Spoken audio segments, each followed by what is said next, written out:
የሁለተኛይቱ ወደ ጢሞቴዎስ ምዕራፍ 1 በክርስቶስ ኢየሱስ እንደሚሆን የሕይወት ተስፋ በእግዚአብሔር ፈቃድ የኢየሱስ ክርስቶስ ሐዋርያ የሆነ ጳውሎስ ለተወደደው ልጄ ለጢሞቴዎስ ከእግዚአብሔር አብ ከጌታችንን ክርስቶስ ኢየሱስ ጸጋና ምሕረት ሰላምም ይሁን።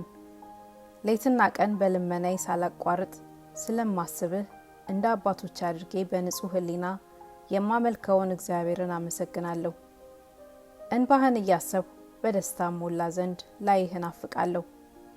በአንተ ያለውን ግብዝነት የሌለበትን እምነትህን አስባለሁ። ይህም እምነት ቀድሞ በአያትህ በሎይድ በእናትህም በኤውንቄ ነበረባቸው፣ በአንተም ደግሞ እንዳለ ተረድቻለሁ።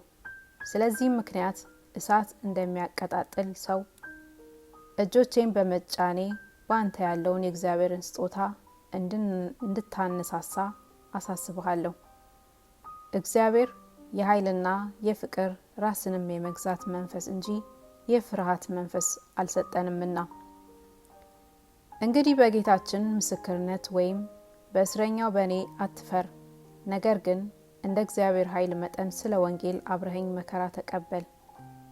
ያዳንን በቅዱስ አጠራር የጠራነው እግዚአብሔር ነውና፣ ይህም እንደ ራሱ አሳብና ጸጋ መጠን ነው እንጂ እንደ ስራችን መጠን አይደለም። ይህም ጸጋ ከዘላለም ዘመናት በፊት በክርስቶስ ኢየሱስ ተሰጠን። አሁን ግን በመድኃኒታችን በኢየሱስ ክርስቶስ መገለጥ ታይቷል። እርሱ ሞትን ሽሯልና እኔ ሰባኪና ሐዋርያ አሕዛብንም አስተማሪ እንደሆን በተሾምኩበት በወንጌል ሕይወትንና አለመጥፋትን ወደ ብርሃን አውጥቷል። ስለዚህም ምክንያት ይህን መከራ ደግሞ ተቀብያለሁ፣ ነገር ግን አላፍርበትም።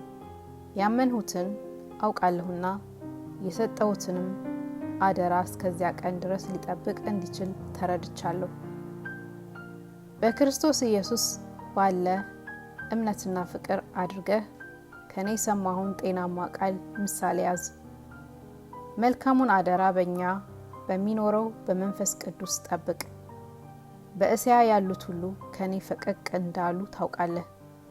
ከነርሱም ፊሎጎስና ሄርዋጌኔስ ናቸው።